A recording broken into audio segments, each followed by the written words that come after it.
हमने कल synthetic एप्रियोरी judgements को डिटेल में देखा। आज हम आगे बढ़ते हैं। हमने ये एप्रियोरी कंसेप्ट्स के बारे में बार बार बात की और थोड़ा इनको देखते हैं, इनके बारे में एक्चुअली क्या कह रहे हैं कैंट। इनका टेक्स्ट है क्रिटिक ऑफ प्योर रीज़न। ये अपने फ़लसफ़े को डिवाइड करते हैं दो हिस्सों में, ट्रांसेंडेंटल एस्थेटिक और ट्रांसेंडेंटल लॉजिक। इमैनुअल कांट इतने बड़े फिलोसफर थे, खुद ही अपनी टर्मिनोलॉजी खुद बना लेते थे। तो these words as they are understood in English is not how he understands them. Transcendental aesthetic में यहाँ पे कैंट डिस्कस करते हैं कि सेंसिबिलिटी के एप्रियोरी फॉर्म्स हो सकते हैं। Everything to be pursued must be spaced and timed as the very condition of being pursued. तो इसमें वो फिर मैथमेटिक्स का एग्जांपल दिए कि वो सिंथेटिक एप्रियोरी है जब हम सिर्फ स्पेस की बात कर रहे होते हैं, जैसे ज्योमेट्री। वैसे ही जब हम सिर्फ टाइम की बात करेंगे तो we will have successive numbers. तो ये सारे एप्रियोरी परसेप्ट्स हैं। ट्रांसेंडेंटल लॉजिक को फर्दर दो पार्ट्स में डिवाइड करते हैं, ट्रांसेंडेंटल एनालिटिक और ट्रांसेंडेंटल डायलेक्टिक। इसमें एनालिटिक में क्रिटिक ऑफ प्योर रीजन के डिवीजन से तीन पार्ट। ट्रांसेंडेंटल एनालिटिक में Kant shows that just as there are a priori forms of sensing, तो थिंकिंग के भी a priori forms है। यहाँ पे वो 12 concepts ऑफ अंडरस्टैंडिंग जिसकी हमने पहले बात की उसको समझाने की कोशिश करते हैं। साइंटिफिक नॉलेज जैसे फिजिक्स में है, it results from interpreting and combining the discrete manifold of sensibilities in judgements with the help of these 12 categories. ये सारी चीज़ें आगे एक्सप्लेन होंगी डिटेल में। So the first few minutes are tough. फिर ट्रांसेंडेंटल डायलेक्टिक, ये फाइनल डिवीजन है इनके इस क्रिटिक ऑफ प्योर रीजन का। यहाँ पे कैंट दिखाते हैं कि without percepts with the help of 12 categories of understanding alone हम नहीं जान सकते सुपर सेंसिबल एंटिटीज़ को, जिनको हम वर्ल्ड कहते हैं, सोल कहते हैं, गॉड कहते हैं। और जो अटेम्प्ट आप करेंगे to know these three ideas of reason, they will lead to 3 transcendental illusions, जिनको पैरालॉजिज्म्स कहते हैं, which are related to soul, antinomies which are related to the world, and ideals of reason which are related to God. ये सारी चीज़ें हम देखेंगे। So that's why we are going to spend a lot of time on Immanuel Kant, मतलब not out of choice, it's just like it is. But the text we have in front of us, it dedicates most time to Immanuel Kant, and every other book does the same. Other, he is not the only person, because ये watershed moment है philosophy का, तो यहाँ पे हर एक चीज़ को अब define किया जाएगा। Now let's start with transcendental aesthetic. यहाँ पे कैंट का सवाल क्या है कि सिंथेटिक जजमेंट ए priori पॉसिबल है या नहीं है, तो कैसे है? इनके हिसाब से तो है पॉसिबल, तो कैसे है? हमने शुरुआत से देखा कि कांट का मकसद ही था दिखाना कि ये चीज़ हो सकती है। ये एनालिटिक नहीं है सारा कुछ। जैसे analytical statements, triangle is 3 sided, ये कोई नया इल्म नहीं देता, लेकिन सिंथेटिक स्टेटमेंट्स नया इल्म देते हैं। तो his mission was to prove that synthetic judgements, लेकिन सिंथेटिक जजमेंट्स में प्रॉब्लम क्या है, वो नेसेसरी नहीं होते, वो प्रोबेबल होते हैं। तो इनका मकसद था दिखाना कि सिंथेटिक जजमेंट्स एप्रियोरी हो सकते हैं। कहने का मतलब कि वो नया इल्म देते हैं और वो यूनिवर्सल है। So according to Kant, knowledge proper is the joint product of percepts and concepts. ये हमने पहले बात करी है कि इल्म सिर्फ परसेप्ट्स नहीं है। अब जब वो कंसेप्ट्स उस पर वर्क करेंगे, फिर जो हासिल हुआ दैट इज नॉलेज। लेकिन इस सेक्शन में ट्रांसेंडेंटल एस्थेटिक में he is dealing with a priori percepts but a priori. क्यों ये ऐसा कर रहे हैं? क्योंकि ह्यूम हैड एग्रीड कि मैथमेटिक्स के जो प्रोपोजिशंस हैं वो यूनिवर्सल हैं और नेसेसरी हैं। अगर कांट ये दिखा दे कि mathematics is synthetic, mathematics is a priori, तो हमारा काम हो गया। ह्यूम ने क्या कहा था? ह्यूम ने कहा था कि ये यूनिवर्सल हैं और नेसेसरी हैं, लेकिन ये दुनिया के बारे में हमें कुछ नहीं बोलते। Maths is a world in its own जहाँ पे it works, but then they were so because they are only analytic. यही कि ट्रायंगल इज थ्री साइडेड। अगर इसको आप इसके क्या कहते हैं, इसको सब्जेक्ट को ये प्रेडिकेट बनाए, प्रेडिकेट को सब्जेक्ट बनाए, कुछ नहीं, कोई फर्क नहीं पड़ेगा। Triangle is three sided is a triangle, कोई फर्क नहीं पड़ा, दोनों स्टेटमेंट्स करेक्ट है। लेकिन अगर सिंथेटिक स्टेटमेंट हो, उसका अगर आप प्रेडिकेट को सब्जेक्ट बनाएंगे, it would not be valid. For example, rose is red, red is rose आप नहीं कह पाएंगे। अब रोज इज रोज को अगर आप उल्टा करें तो rose is rose once again valid. तो ह्यूम ने कहा था कि सारा मैथमेटिक्स एनालिटिकल है, ये कोई नई बात कह ही नहीं रहा। It does not describe anything out of the actual world. In other words, ये सिर्फ एक कंसेप्चुअल रियलिटी है, ये उसी में वर्क कर दिया। कांट वॉज कन्विंस्ड कि ना, ये कंसेप्चुअल नहीं है, ये सिंथेटिक है। तो इनको क्या आप दिखाना है कि मैथमेटिकल प्रोपोजिशंस ये they are derived from perceptual experience, ये दिखाने की कोशिश करेंगे। And he also added that they were based on a priori perception of space and time।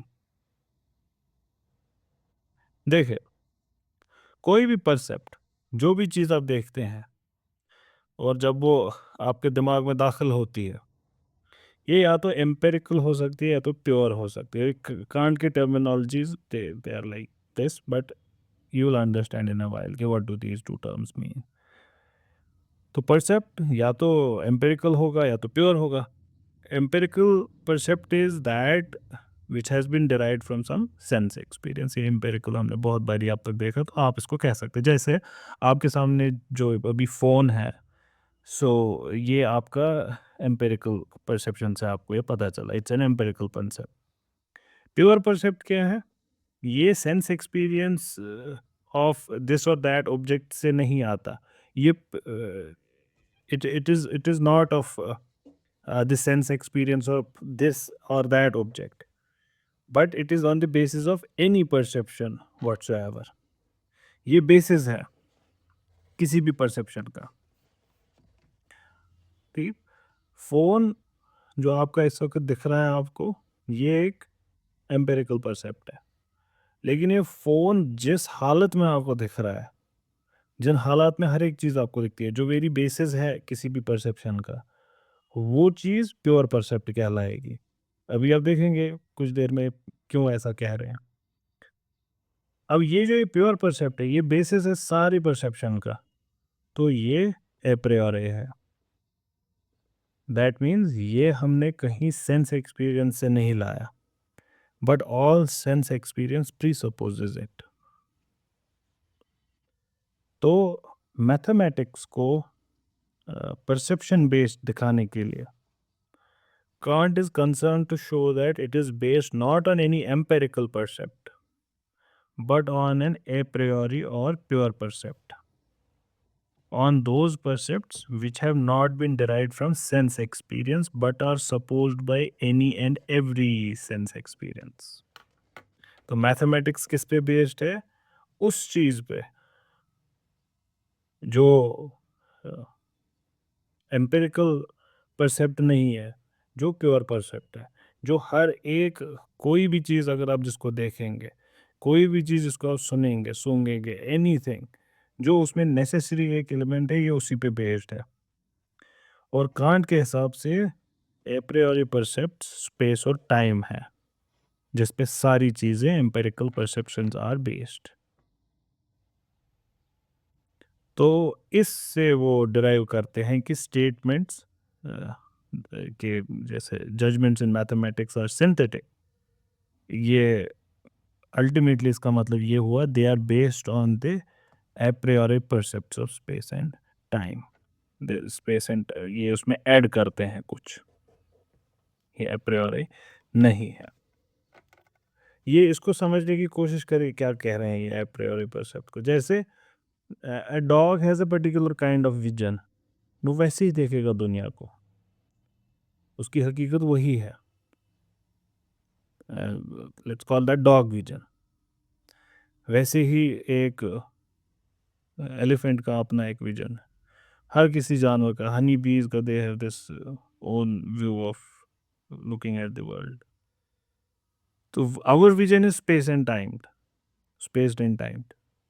हम इसको अवॉइड ही नहीं कर सकते, जहाँ पे भी देखेंगे स्पेस टाइम में ही चीज़ें दिखेंगी। कांट के लिए स्पेस अनऑल्टरेबल है, ऑल परवेजिव फीचर है हर एक परसेप्शन का।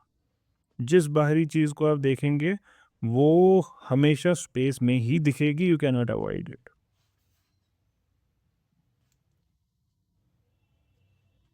इससे आगे कांट बढ़ते हैं कि स्पेस और टाइम ये कंसेप्ट्स नहीं है, ये परसेप्ट्स हैं।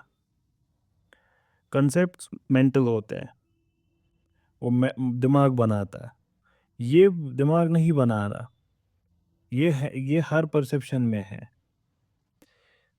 लेकिन ये एम्पिरिकल परसेप्ट्स भी नहीं है, ये प्रियोरे है, तो इस वजह से प्योर परसेप्ट्स है।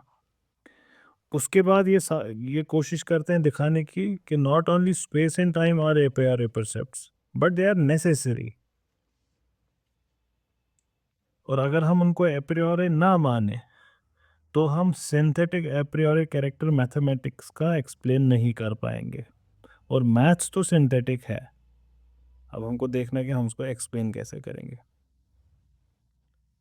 अब ये जो है, इसमें जो ये एक्सपोजिशन इसका देते हैं, डिस्क्रिप्शन देते हैं, उसको हम दो पार्ट्स में डिवाइड करते हैं, मेटाफिजिकल, ट्रांसेंडेंटल। आपको ये टर्म्स याद रखने की ज़रूरत नहीं है, आप सिर्फ एक्सप्लेनेशन सुने क्या देते हैं ये explanation. Let's only talk about space क्योंकि same would apply to time as well. Let's talk about space only.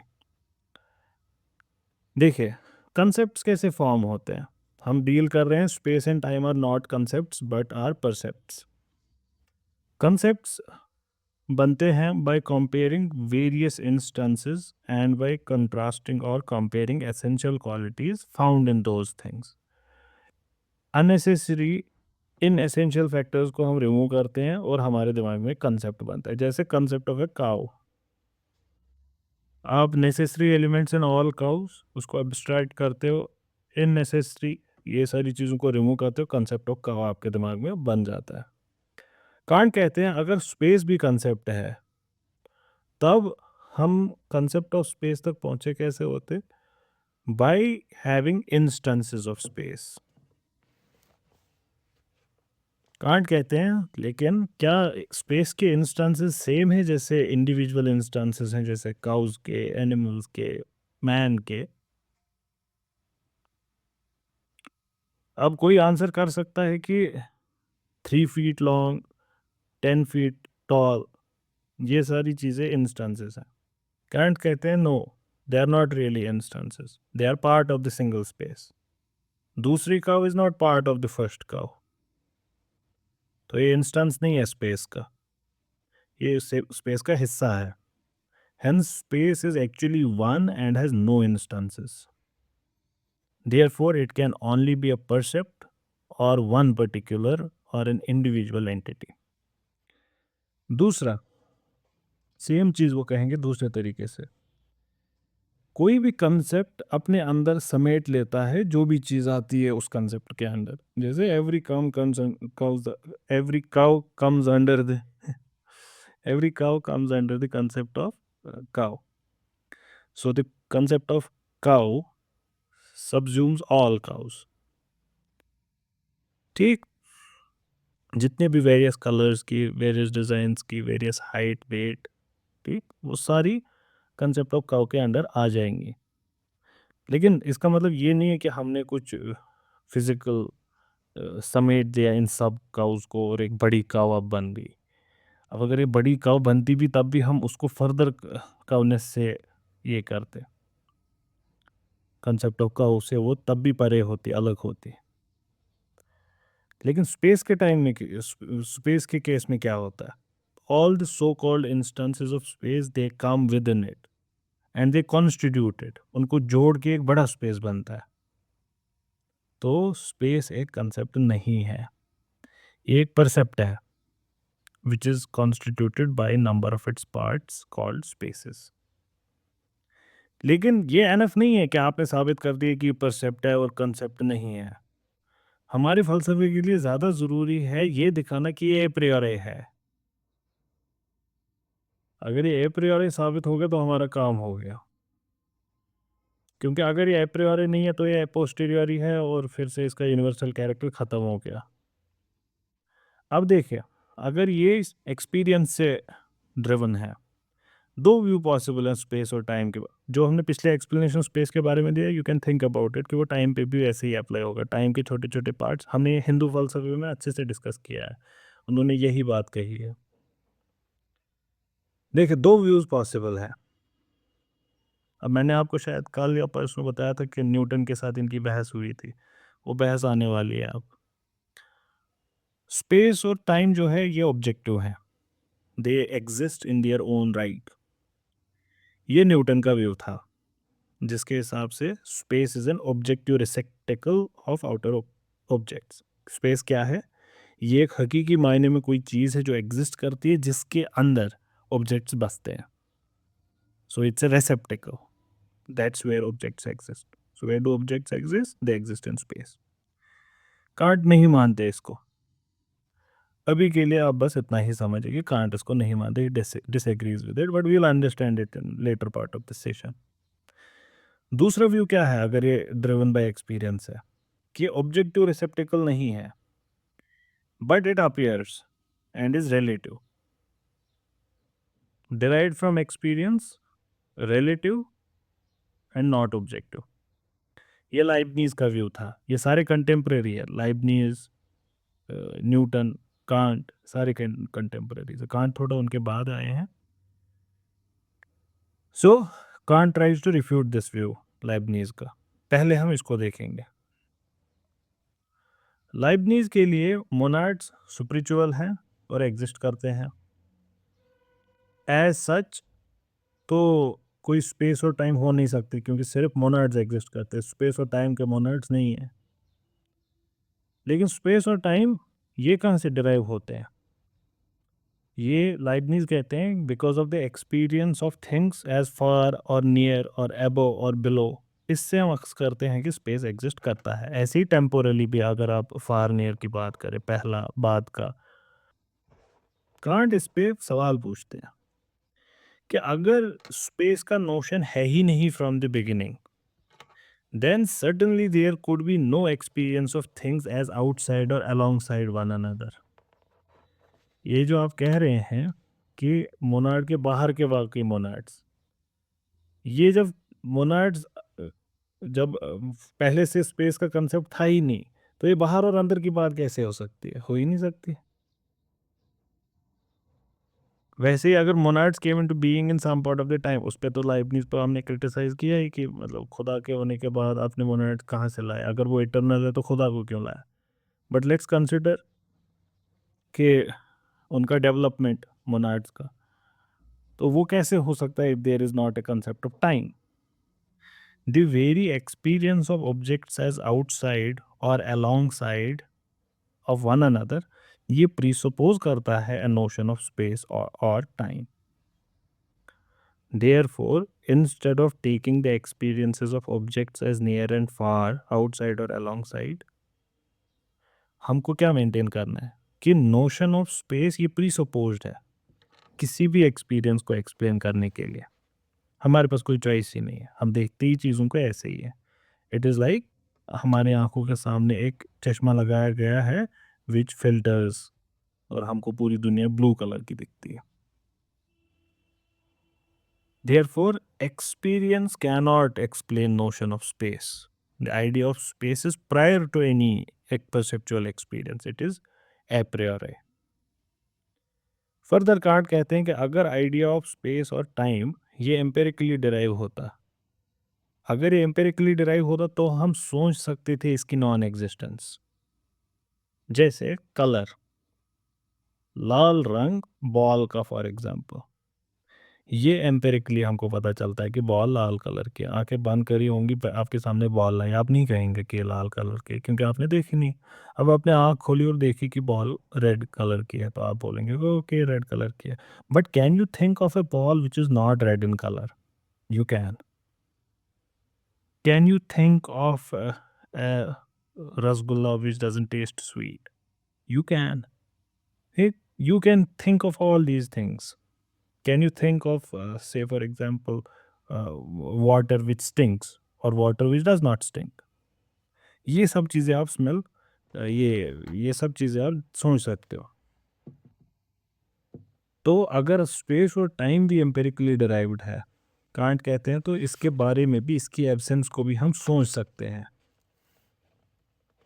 दो we can imagine a particular object not to have this color or that color, or not to have this smell or that smell, or even not to have any color at all, yet we can never think of an object without its spatial characters. सोच के दिखाए किसी object को without any space, कहीं पे नहीं है वो object. You can not do that.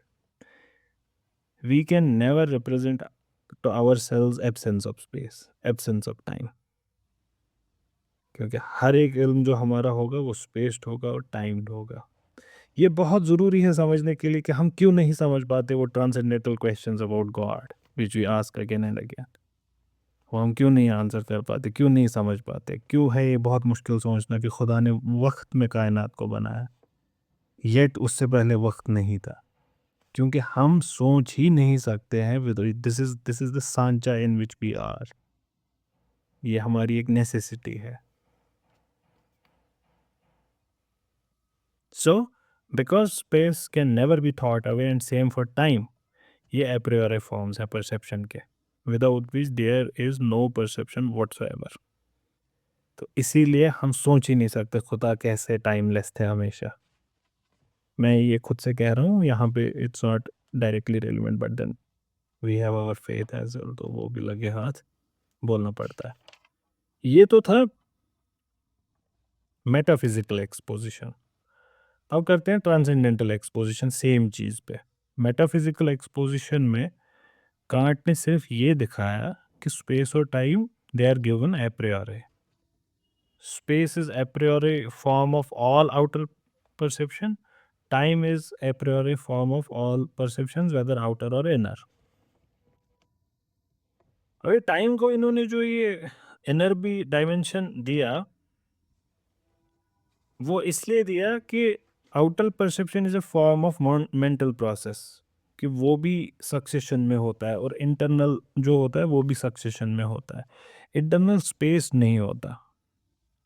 तो इस वजह से उसके लिए सिर्फ आउटर यूज़ किया, इसके लिए दोनों यूज़ किया. अब ये ट्रांसेंडेंटल एक्सपोजिशन क्या है? ट्रांसेंडेंटल एक्सपोजिशन होता है किसी भी, मतलब इनके लिए, कि हम किसी कंसेप्ट को ऐसे एक्सप्लेन करें कि जिससे दूसरी कोई चीज़ का होना साबित हो जाए. हमने पिछली बारी बात की कि स्पेस एंड टाइम आर एप्रियोरी परसेप्ट्स. ये उन्होंने अभी किया, ये मेटाफिजिकल एक्सपोजिशन है, लेकिन उन्होंने कहा था ना कि हमको उनको करना ही पड़ेगा मैथ्स को साबित करने के लिए. ये पार्ट ट्रांसेंडेंटल है कि we explain the concept as a principle from which the possibility of other a priori synthetic knowledge can be understood. तो ट्रांसेंडेंटल एक्सपोजिशन स्पेस और टाइम का, इसमें हम क्या करेंगे, विल शो कि propositions of mathematics are synthetic judgments a priori which are possible if and only if space and time are a priori percepts.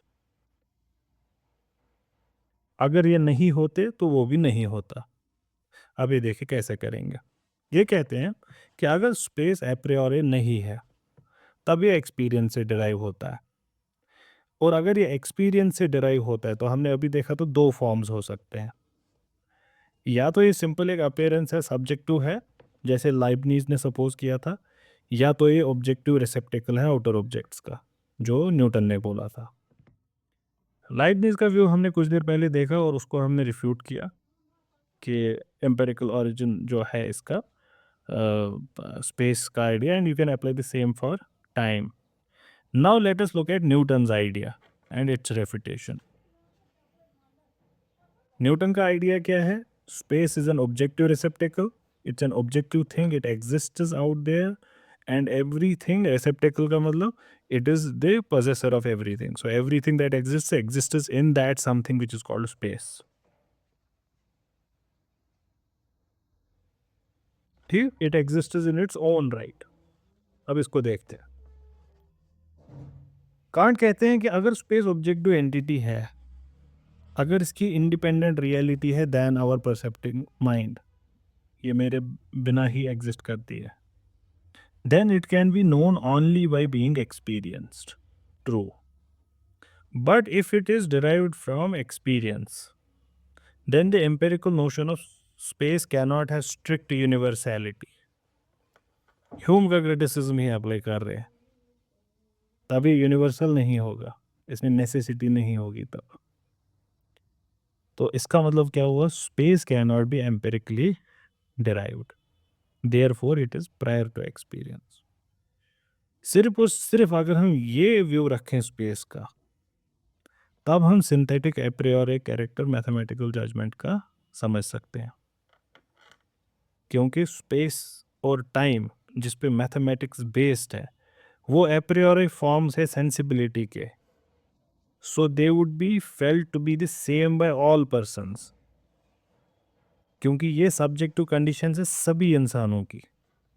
So what is true for all and what must be true for all is real, उसी को reality बोलेंगे। आप फिर उसको बोले कि ये माया है, लेकिन if everyone has Maya and everyone is living in Maya, and if everyone must live in Maya, then Maya is the reality.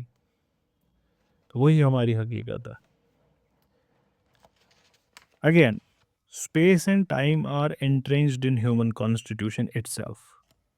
जब भी कोई परसेप्शन होगा किसी भी ऑब्जेक्ट का, वो स्पेस्ड होगा, टाइम्ड होगा। ह्यूमन माइंड कर ही नहीं सकता इसको avoid. It cannot help perceiving object except as spaced and timed. कोई और तरीका नहीं। एक बच्चा अपने बचपन से देखेगा चीज़ों को। A child can perceive objects only in his own childish way. A dog in his own canine way. Man can perceive objects only by spacing and timing them. ये दो ग्लासेस हैं जिनमें से देखकर ही हम दुनिया को देखते हैं। अगर हम इनको यूज ना करें तो हम देख ही नहीं सकते। If you would use space and time, you would not be able to see anything at all. If we do make use of them, then you would have to understand objects are colored by something which is inside your mind. So you cannot see objects in themselves. You can see as they appear to you. Hence, every object is spaced and timed. And that's why every knowledge has to talk about space and time. And that means that any discussion on, say, for example, God is a useless discussion, because we cannot comprehend it. And how beautifully God has said it in the Quran. No vision can grasp him, as if he was saying this. Thus, mathematical judgments being based on space and time, they can be universal and necessarily only if space and time a priori forms है सब perceptions के। और वो synthetic क्यों होंगे? क्योंकि वो perception पे कुछ ऐड करते हैं। आगे बढ़ते हैं। इससे क्या हमको पता चला? इससे कुछ कंक्लूजन्स। पहला conclusion, very important, we are not in space and time, but space and time are in us. हमारा व्यू स्पेस और टाइम का है। हम ये हकीकत बाहर की दुनिया पे डालते हैं। बाहर की दुनिया में स्पेस एंड टाइम, देखिए यहाँ पे वो वाली फैलेसी नहीं करिएगा कि A implies B means B implies A. No, A implies B, इसका मतलब बाहर की दुनिया हो सकती है स्पेस्ड और टाइम्ड हो, ये हो सकता है। We do not know, it can not be as well, but our view of it is this, उसमें कोई चॉइस नहीं है। This paradox simply means that space and times are subjective forms of perceiving any object. But the problem, which you might think is existing now, कि अब जब space और time हम पे डिपेंड करता है, हर एक इंडिविजुअल पे डिपेंड करता है, तो ये सब्जेक्टिव हो गया। अब यहाँ पे आप वो Anees, Shakir and Surkha would remember beauty का और लॉ का एक्सप्लेनेशन जो मैं देता हूँ, और देखिए अब कांट इसको इस पे देंगे। देखिए कांट क्या बोलेंगे। पहले तो सब्जेक्टिव क्यों है? Because they depend on every human being, but because they are subjective in the same way for all human beings, therefore they are truly objective, they are actually objective। कहने का मतलब, जब हम ब्यूटी की बात करते हैं, और ये बहुत ये पोस्ट मॉडर्न बहसों में यूज होता है कि beauty is subjective, beauty is आप इसको बहस करने लगेंगे लॉजिकली तो यही होगा conclusion, beauty is subjective. What you like I do not like, what Surkhab likes nobody likes, तो ये हो सकता है। बट द ट्रूथ इज, आप ज़मीनी सतह पे ब्यूटी, ये कंसेप्ट देखो इसका ब्यूटी का, जैसे एक मूवी आती है, फेल हो जाती है, कब 4200 रुपये कमाए किसी मूवी ने किसी पर्टिकुलर एक्ट्रेस के कुछ दिन पहले, then there is another movie which earn say for example 3000 crore rupees। Why did this movie earn 3000 crore rupees? Movies should by and large show a normalizing effect, average के around ही सभी मूवीज कमानी चाहिए, सारी की सारी मूवीज, सारे गानों के डाउनलोड, सारे यूट्यूब वीडियोस के डाउनलोड एवरेज के आसपास होने चाहिए, because there is no concept of beauty, subjective है।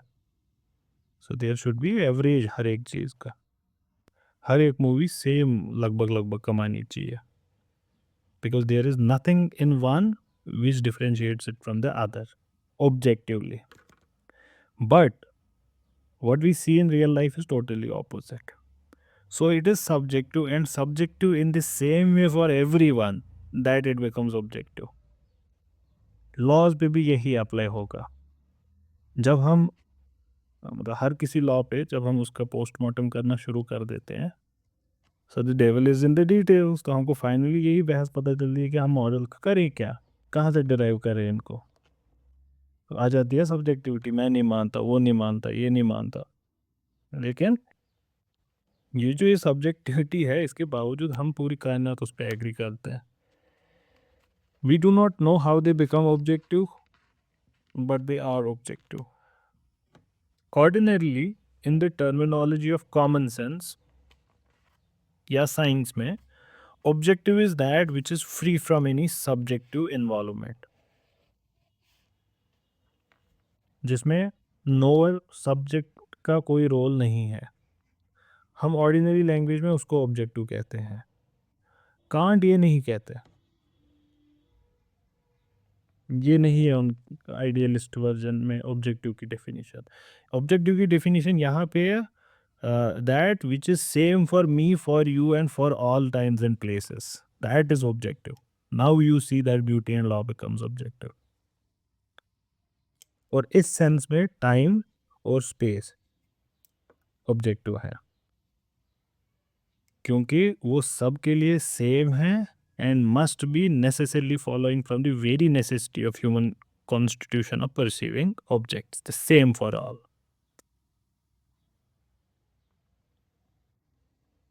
कांट कहते हैं objectivity is universal validity, a dream all men dream together, which all must dream, is not a dream but reality।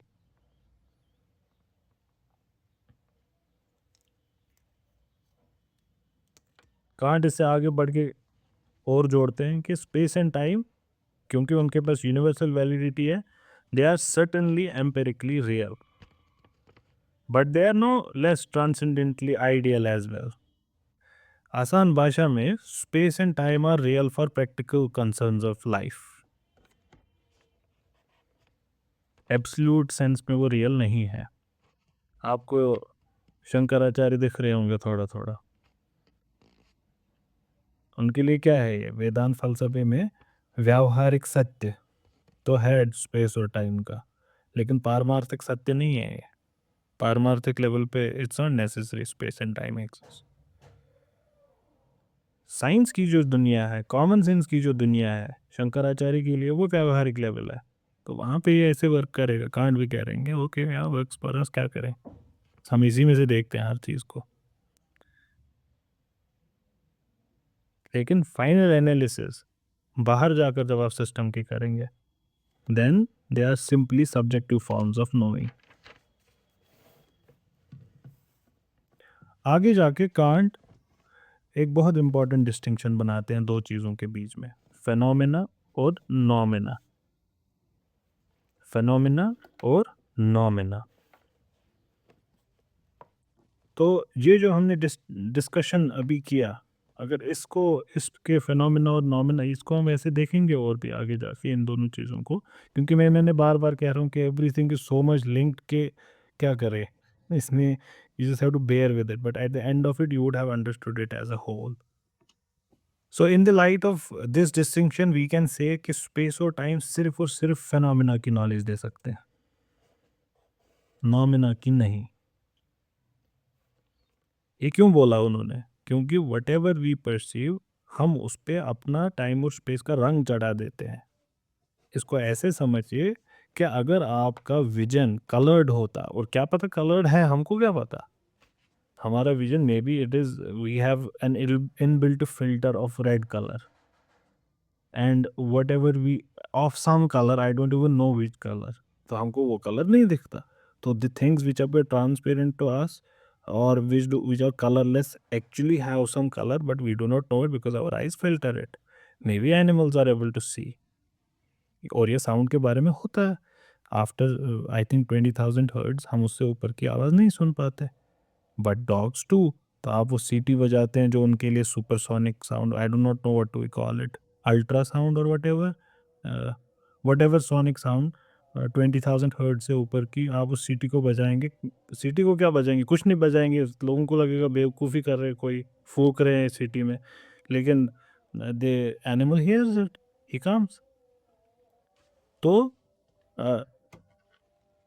We colour everything in space and time, we modify everything according to space and time, we transform them by spacing and timing them. और ये अगर हम ना करें हम उनको perceive ही नहीं कर सकते. तब पेन है तो कहीं है ना, पेन टेबल के ऊपर रखा हुआ है, हमारे परसेप्शन में अदरवाइज सिर्फ पेन है और टेबल है, ये इसके ऊपर है, ये कहाँ से आया, ये हमने सप्लाई किया, लेकिन इस सप्लाई के बिना हम इसको कर ही नहीं सकते थे.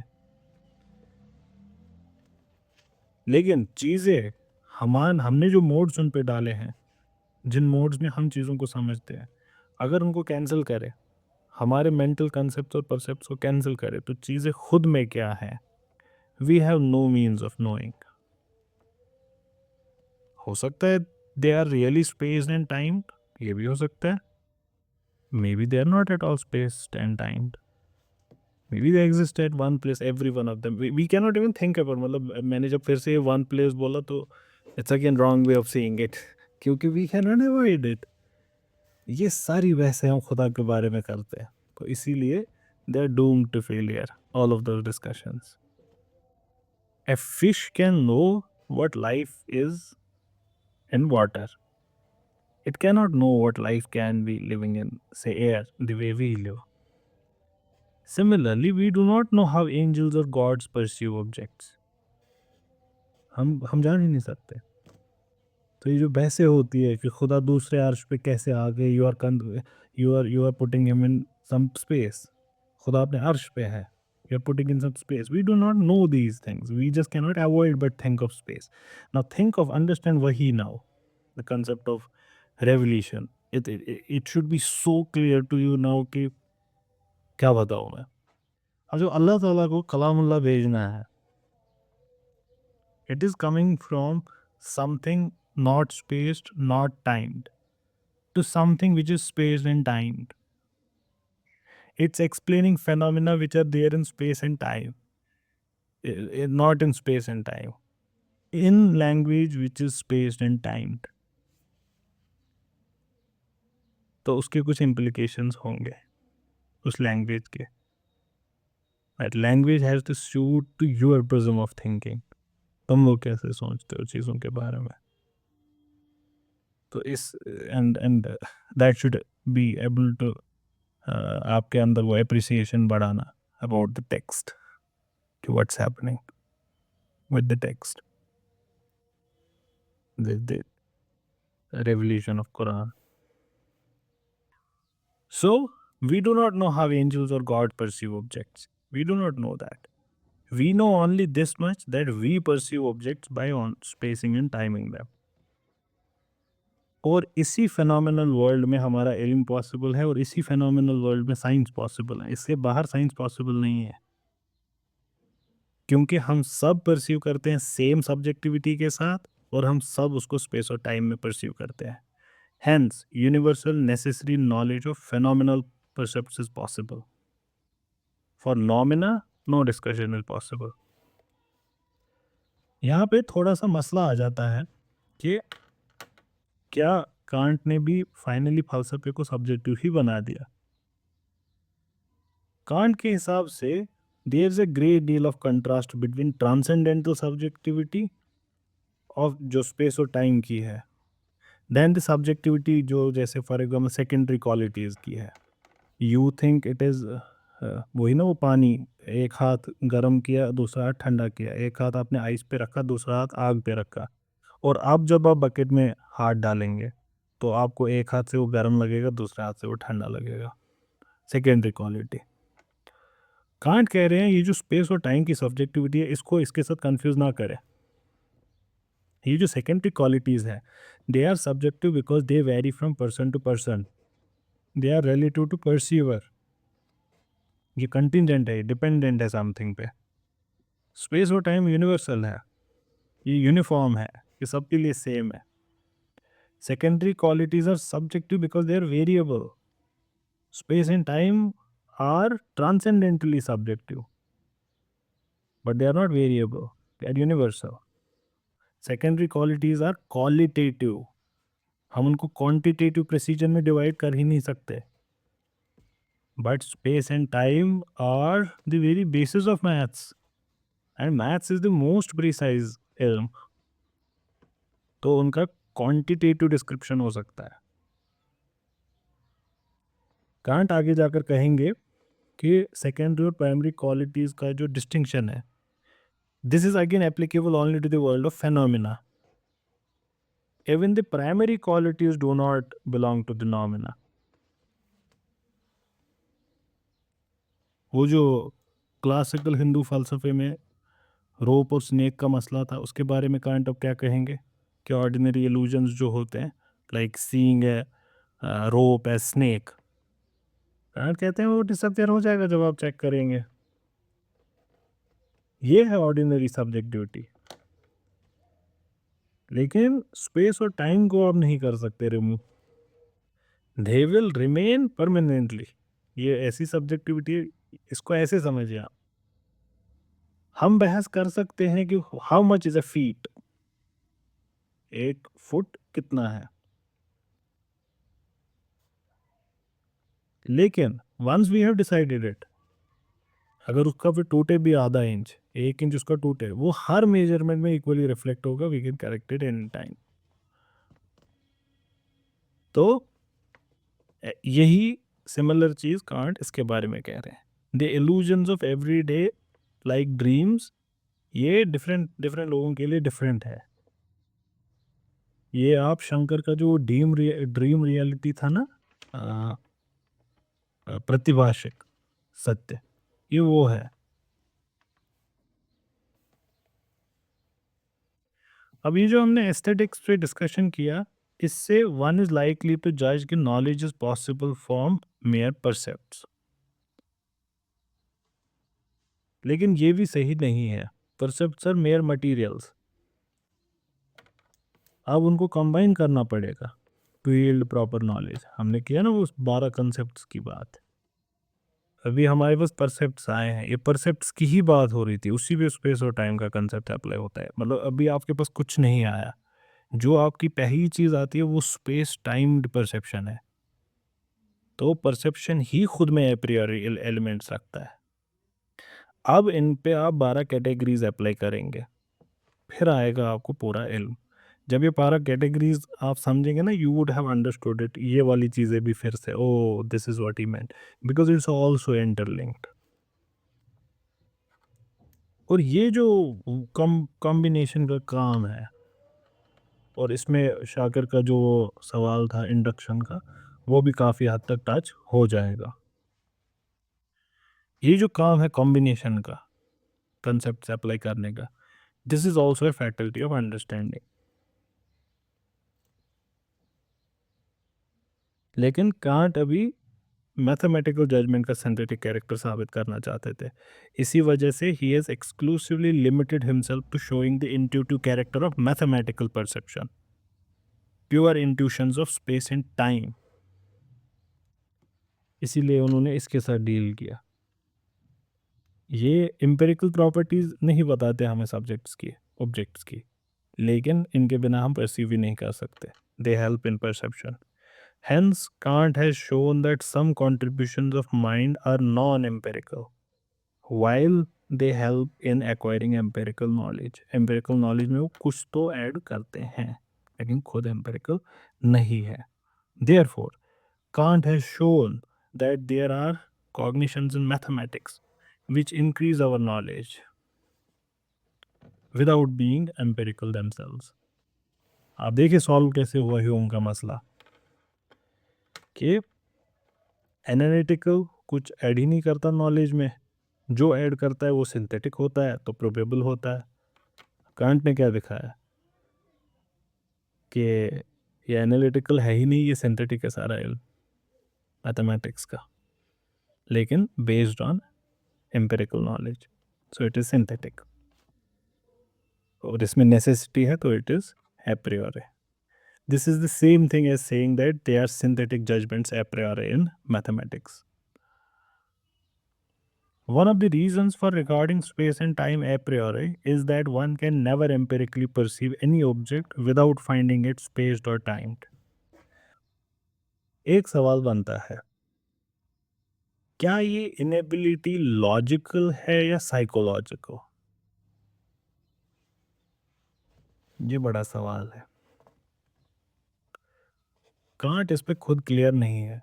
हम फलसफे में उस लेवल पे आ चुके हैं कि आप you should be able to understand by now कि इन दोनों में डिफरेंस क्या है, and why is this a very big question and a very good question.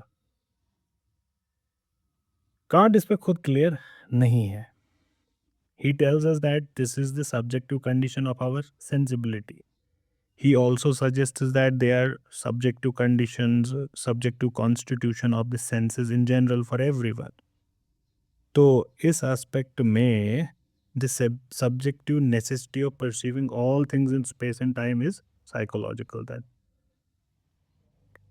अगर ये लेकिन psychological है, then it is not a matter of philosophy. It's a matter of psychology at the most, not of philosophy. Psychological problem हमने बात की थी इससे पहले, जब हम 7+5 12, लेकिन अगर कोई 6 डिजिट नंबर, कांट ने उसको यूज़ किया था ये साबित करने के लिए कि सिंथेटिक होते हैं मैथमेटिकल रिजल्ट्स। कल या परसों वाले सेशन में हमने देखा था, तो हमने वहाँ पे क्रिटिसिज्म किया था कि ये साइकोलॉजिकल प्रॉब्लम, ये लॉजिकल प्रॉब्लम नहीं है। तो वही सवाल पूछा जा रहा है यहाँ पे भी, अगर ये साइकोलॉजिकल है तो ये फिलॉसफी का काम नहीं है। The main function of philosophy is to clarify concepts in use and to pursue an empirical inquiry. अगर ऐसा है, then Kant's inquiry ceases to be philosophical. It is not a philosophical inquiry then, not even metapsychological. But on the other hand, space और time logical mode से perceive करने के, Most probably, Kant never meant his inquiry to be psychological. जब ये space और time को pure intuitions कहते हैं, then he certainly means that they are non-sensuous, not sensuous. लेकिन अगर स्पेस और टाइम एम्पिरिकल नहीं है, then no judgment based upon them can ever be called as synthetic. अगर कांट इसको खुद क्लियर करके चले गए होते तो शायद एक्चुअल में फलसफा इन्हीं के साथ ख़त्म हो गया होता, बट इन्होंने ऐसा किया नहीं. So we are left with certain discussions. कल हम इंशाल्लाह इसको कंटिन्यू करेंगे. कांट का डिस्कशन अभी चलता रहेगा. We have had almost 4 sessions on Kant, है ना. अभी ट्रांसेंडेंटल लॉजिक, फिर कंसेप्ट्स 12 जो हैं, और फिर हाँ शायद 2 मोर सेशंस. इस किताब के हिसाब से तो 5 और 10 मोर सेशन. Let's see. ओह, तो अभी इस किताब के हिसाब से like 60 more pages on can't. This is the longest chapter in this book. कि मैंने कांट, लेकिन अगर उनका फ़लसफ़ा समझे आप सारा फ़लसफ़ा समझ जाएंगे. कॉम्पेरेटिव टर्म्स में हमने जैसे रेने डेकार्ट का सिस्टम देखा, that was 20 pages, 19 pages to be precise. इस किताब में स्पिनोज़ा को देखा तो that was also 20 pages, 23 pages. फिर हमने लाइबनीज़ का देखा, लाइबनीज़ का 20 पेजेस का देखा. लॉट देखा तो दैट वाज आल्सो 20 पेजेस. तो उसके कंपैरिजन में Immanuel Kant is like 70 pages. So that's why it's taking us थोड़ा सा टाइम. चले देन, करते हैं कल मुलाकात.